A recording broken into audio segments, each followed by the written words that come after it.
우리는 사람이 잘 변하지 않는다는 것을 너무나 잘 알고 있습니다. 왜 그렇게 잘 아느냐? 내가 잘 안 변하기 때문에 사람은 잘 안 변한다는 것을 잘 알고 있습니다. 굳이 남 이야기 할 필요가 별로 없습니다.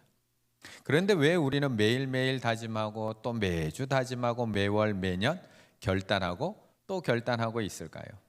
그럼에도 또 불구하고 1년이 다 흘러가고 있는 지금 왜 이렇게 변화는 힘든 걸까요? 우리의 의지가 부족해서 그런 걸까요? 우리는 늘 난 의지가 너무 약해. 내 의지가 너무 박약한 것 같아 라고 나 스스로를 의지 박약이라고 지칭하면서 우리는 오늘도 결단한 대로 실천하지 못하고 있습니다. 그런데 그렇지 않다라고 이야기를 합니다. 케이스 웨스턴 리저브 대학교의 심리학 박사과정에 있는 마크 무레이브는 의지력은 단순한 스킬이 아니라고 이야기합니다. 그리고 팔과 다리의 근육과 비슷하다고 이야기를 합니다. 의지력은 우리의 팔, 다리에 있는 근육과 비슷하다라고 이야기합니다. 즉 많이 쓰면 쓸수록 피로해지기 때문에 어떤 한 일에 대해서 의지력을 많이 사용하게 되면 다른 일에는 의지력을 발휘할 수 없게 되는 것이 우리의 의지라고 이야기합니다.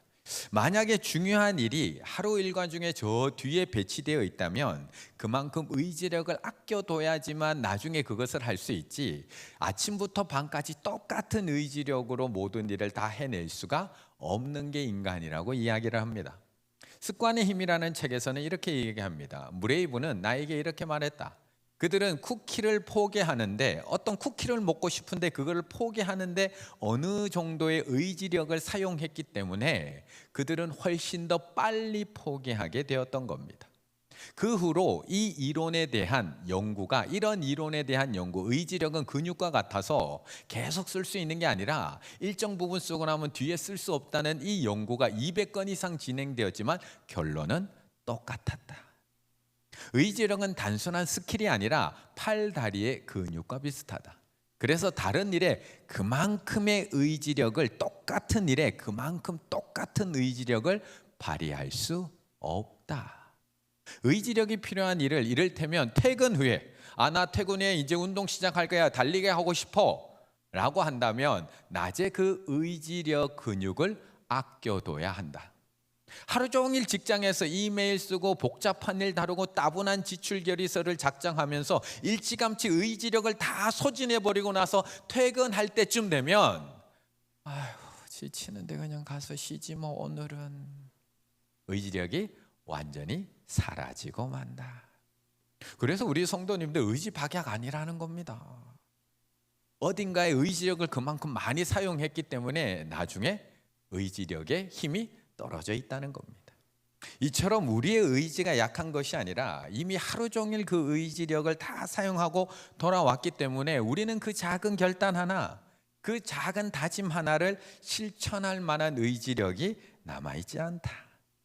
그래서 이 책에서는 의지력으로 무슨 일을 하는 것이 아니라 나중에는 그 의지가 들어가지 않는 습관으로 바꿔야지만 그것이 자연스럽게 이루어질 수 있다라고 이야기하고 있는 겁니다. 그런데 우리의 의지력이 이처럼 약하다 보니까 다른 사람의 변화도 잘 믿지 못합니다. 오늘 시험이 끝난 저희 딸, 아빠, 이번 시험엔 내가 정말 열심히 공부해서 꼭 성적 올릴 거야. 제 그 말을 듣는 순간 제 마음에 어떤 생각이 들었을까요? 지난주에 제 아내가 저에게 이렇게 이야기합니다. 여보, 나 정말 운동해야 될 것 같아. 충일중학교 정말 내일부터 꼭 돌 거야. 그 이야기를 듣는 순간 제가 차마 용기 내서 말은 못했지만 제 마음에 어떤 마음이 들었을까요? 그래서 우리는 누군가가 변화되었어, 나 이렇게 할 거야 라고 이야기했을 때 쉽게 믿지 못합니다. 얼마나 가는지 한번 보자. 며칠이나 한번 하는지 한번 보자. 그래서 우리는 앞으로 내가 변하겠다고 이야기할 때 바로 믿음이 가는 것이 아니라 시간을 두고 지켜보게 됩니다. 얼마나 실천하는지, 얼마나 말한 대로 행동하는지, 얼마나 변화되어 가는지를 시간을 두고 가만히 지켜볼 수밖에 없다는 겁니다. 그래서 오늘 본문을 보시게 되면 자신을 팔았던, 요셉을 팔았던 형들의 변화에 대해서 요셉이 계속 테스트를 하고 있는 겁니다. 분명히 변하긴 변했는데, 형들이 말하는 것처럼 정말 변하긴 변했는데 완전히 변한 걸까? 이번에는 자신의 은잔을 막내 베냐민의 곡식 자루에 넣어서 그에게 도둑의 누명을 씌웁니다. 이에 아버지가 있는 고향, 야곱이 있는 고향으로 돌아가던 형제들은 다시 요셉의 집으로 돌아올 수밖에 없습니다. 요셉을 은 20개에 팔아버렸던 그 형들이 이제 얼마나 변했을까요? 분명히 그때는 20년 전만 해도 그때는 분명히 형들이 거짓말도 잘하고 침묵도 잘하고 잔인하기도 하고 비정한 형들이었는데 20년의 세월이 지난 형들, 그 완악함이 얼마나 변했을까? 16절의 말씀 같이 읽어보겠습니다. 16절입니다. 유다가 말하되 우리가 내 주께 무슨 말을 하리오리까? 무슨 설명을 하리오리까? 우리가 어떻게 우리의 정직함을 나타내리까? 하나님이 종들의 죄악을 찾아내셨으니 우리와 이 잔을 발견된 자가 다 내 주의 노예가 되겠나이다. 아멘. 오늘 놀랍게도 형들이 더 이상 변명은 하지 않습니다. 자신들의 잘못을 숨기고자 침묵하거나 거짓말로 요셉을 속이지도 않습니다. 요셉을 분명히 구덩이에 던지고 그를 팔아버렸을 때, 상인들에게 팔아버렸을 때 그의 형들은 모두가 똑같이 아버지에게 요셉이 죽었다라고 거짓말했고 나머지 형들도 다 침묵하며 동조했습니다. 그런데 지금은 분명 자신들이 한 짓이 아님에도 불구하고 이 상황 속에서 침묵하지도 변명하지도 거짓말하지도 않습니다. 그리고 이렇게 고백을 합니다. 16절, 하나님이 종들의 죄악을 찾아내셨으니 우리와 이 잔이 발견된 자가 다 내 주의 노예가 되겠나이다. 요셉을 구덩이에 던질 때까지만 해도 하나님을 두려워하지 않았습니다. 하나님이 두려웠다면 그 짓을 할 수가 없습니다. 하나님이 보고 계시다는 것을 인식조차 하지 못했습니다. 동생을 죽이려고 했던 그 비정한 행동을 했던 형들입니다. 그런데 이제는 하나님이 종들의 죄악을 찾아내셨으니 하나님을 인식하기 시작을 하고 있습니다. 그리고 거기서 더 나아가 16절 마지막에는 우리와 이 잔이 발견된 자가 다 내 주의 노예가 되겠나이다. 동생 베냐민을 위해서 그 형벌을 형들이 다 똑같이 그 형벌을 받겠다고 이야기하고 있는 겁니다. 이쯤 되면 요셉도 형들의 변화를 조금은 인정해 줘야 되지 않을까요? 20년 전만 해도 하나님을 조금도 두려워하지 않고 동생을 구덩이에 던져 넣었던 형들, 비정하게 동생을 상인에게 팔아버렸던 형들, 아버지에게 동생이 죽었다고 그렇게 끔찍한 거짓말을 하면서도 조금의 찔림도 없었던 그 형들, 다른 형제가 거짓말하고 있을 때도 같이 침묵하며 그 거짓말에 동조했던 형들이 이제는 책임을 회피하려고 하지 않습니다. 침묵하지도 변명하지도 도망가지도 않습니다. 죄를 숨기지도 동생을 버리지도 않습니다. 이 정도면 요셉도 조금 감동되지 않았을까요? 하지만 16, 17절을 보면 형들의 변화에 대한, 형들이 변했다는 것에 대한 요셉의 테스트는 여기서도 끝나지 않습니다. 17절의 말씀 같이 읽습니다. 17절입니다. 요셉이 이르되 내가 결코 그리하지 아니하리라. 잔이 그 손에서 발견된 자만 내 종이 되고 너희는 평안히 너희 아버지께로 도로 올라갈 것이니라. 아멘. 요셉이 이르되 내가 결코 그렇게 하지 않겠다.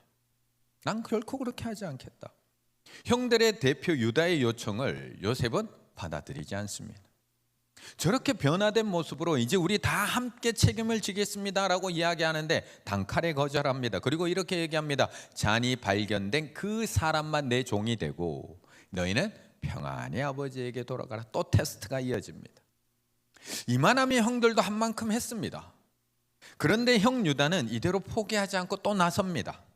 그리고 애굽에 처음 왔을 때부터 요셉과 나누었던 대화의 내용들, 노년의 집에 홀로 계신 아버지 이야기, 아버지가 목숨과 같이 여겼던 그 막내 동생 이야기, 요셉에게 그 동생을 데려오기 위해서 아버지를 설득시켰던 그 이야기, 이대로 막내 동생을 데리고 가지 못하면 아버지가 슬픔을 못 이겨서 결국 죽을 수밖에 없다라고 하는 그 이야기, 그래서 이대로 돌아갈 수는 없다는 그 상세한 얘기를 요셉에게 설명하고 있습니다. 그리고 이 설명의 마지막에 유다는 요셉에게 또 다른 제안 하나를 내어놓습니다. 33절, 이제 주의 종으로 그 아이를 대신하여, 이제 주의 종으로 그 아이를 대신하여 머물러 있어 내 주의 종이 되게 하시고 그 아이는 그 형제들과 함께 올려 보내소서. 너무 놀라운 유다의 고백입니다. 자신이 이 아이를 대신해서 남겠다고 자청하고 있는 겁니다. 자신이 이 막내 동생의 죗값을 대신해서 담보물로 동생의 생명을 구해내고 있는 겁니다. 우리가 기억하는 것처럼 창세기 37장에서 요셉을 미디안 상인들에게 은 20에 팔았던 장본인이 바로 이 유다입니다. 37장 27절, 그를 이스마엘 사람들에게 팔고 그에게 손을 대지 말자.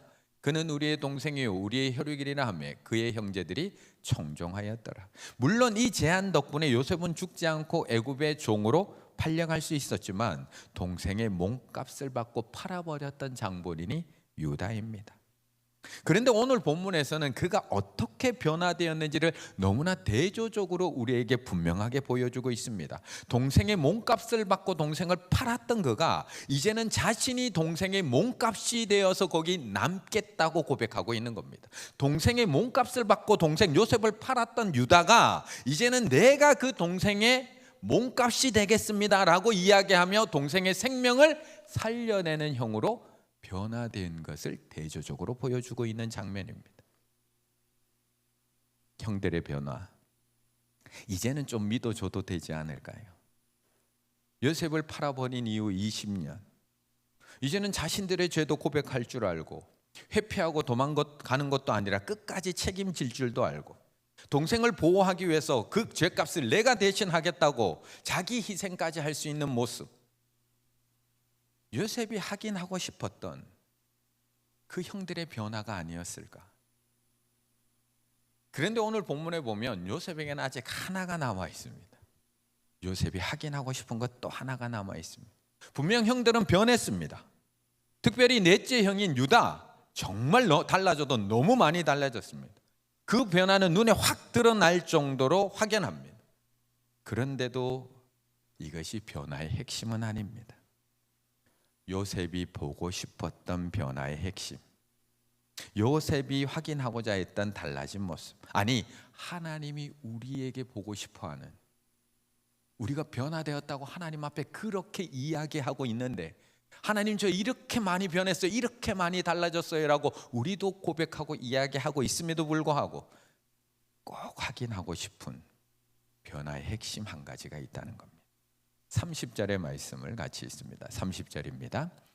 아버지의 생명과 아이의 생명이 서로 하나로 묶여 있거늘 이제 내가 주의 종 우리 아버지에게 돌아갈 때에 아이가 우리와 함께 가지 아니하면 아멘. 유다가 지금 동생을 두고 그냥 돌아갈 수 없다라고 이야기하고 있는 핵심이 무엇일까요? 자신이 이 아이를 대신해서 남겠다고 자꾸 이야기하고 있는 이유, 이 아이만큼은 돌려보내야 됩니다, 그렇게 하지 않으면 안 됩니다라고 말할 수밖에 없는 이유가 무엇일까요? 막내 동생이 너무나 귀해서 이야기를 하고 있는 걸까요? 요셉을 팔아버릴 때는 몰랐던 그 동생의 소중함을 20년이 지난 후에야 깨닫게 된 것일까요? 동생 요셉을 팔고 난 이후 그 다음 날부터 밤마다 동생 요셉이 꿈에 나와서 형 밤마다 악몽에 시달리며 괴로워해서 마음이 너무 힘들었어서 지금 그 동생은 지키려고 하는 걸까요? 한 번 큰 죄를 지었기에 두 번 다시는 죄를 안 짓기 위해서 이렇게 이야기하고 있는 것일까요? 아니라는 겁니다. 아니라는 겁니다. 지금 형들이 이렇게까지 변한 이유, 유다가 끝까지 막내 동생 베냐민을 포기하지 않고 자신의 그 죄 몸값으로 대신하겠다고 나선 이유는 단 하나밖에 없습니다. 단 하나, 아버지, 그것밖에 없습니다. 지금 형들은 동생의 생명이 걱정되고 있는 것이 아니라 아버지의 마음, 아버지의 슬픔, 아버지의 고통, 그 아이의 생명과 아버지의 생명이 연결되어 있는 그 아버지의 생명이 걱정되고 있는 겁니다. 그래서 30절, 31절에 이렇게 이야기하는 겁니다. 아버지의 생명과 아이의 생명이 서로 하나로 묶여 있거늘 이제 내가 주의 종 우리 아버지에게 돌아갈 때 아이가 우리와 함께 가지 아니하면 아버지가 아이의 없음을 보고 죽으리니 이같이 되면 종들이 주의 종 우리 아버지가 흰머리로 슬퍼하며 수월로 내려가게 함이니이다. 유다가 지금 누구 때문에 이 이야기를 하고 있는 걸까요? 동생 때문인가요? 아버지 때문인가요? 무엇 때문인가요? 지금 유다는 동생을 걱정하고 있는 게 아닙니다. 유다는 지금 동생이 죽을까 봐 걱정되어서 그의 목숨을 대신하려고 있는 것이 아니라 아버지가 그에게는 온통 아버지의 생명, 아버지의 마음, 아버지의 아픔밖에 보이지 않고 있는 겁니다. 그래서 그 앞에 나오는 19절부터 나오는 요셉과의 대화 속에서도 계속해서 설명하고 있는 것이 무엇이냐? 아버지의 상황, 아버지의 반응, 아버지의 고통, 아버지의 망설임, 아버지의 당부, 아버지의 마음, 아버지의 생명과 아이의 생명이 서로 하나로 묶여 있다는 거, 이거를 끊임없이 요셉에게 이야기하고 있는 겁니다. 지금 유다는 베냐민이 유죄냐 무죄냐 관심 없습니다. 지금 무죄잖아요. 따질 수 있잖아요. 그게 관심 있는 게 아닙니다.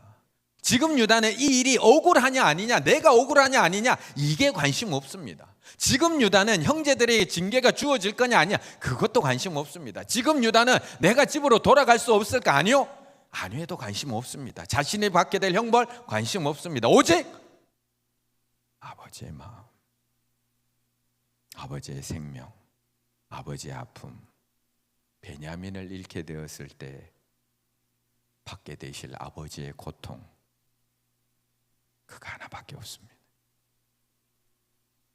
20년 전 요셉을 팔 때 이들은 아버지에게는 전혀, 아버지의 마음에는 조금도 관심 없었습니다. 아버지의 아픔과 고통은 전혀 염두에 두지 않았습니다. 나밖에 몰랐던 형제들입니다. 나보다 더 사랑받는 요셉 싫었습니다. 나보다 더 좋은 옷을 입고 있는 요셉 미웠습니다. 자신들의 사랑을 다 빼앗아간 요셉, 자신들이 받아야 할 복을 다 가져간 요셉, 그래서 미웠습니다. 그들의 관심은 온통 나입니다. 나만 생각하고 내가 받을 복, 내가 받을 사랑만 집중하고 있었습니다. 그래서 나의 복, 나의 사랑을 뺏어가는 모두는 적이고 비교 대상이고 경쟁 대상일 뿐입니다.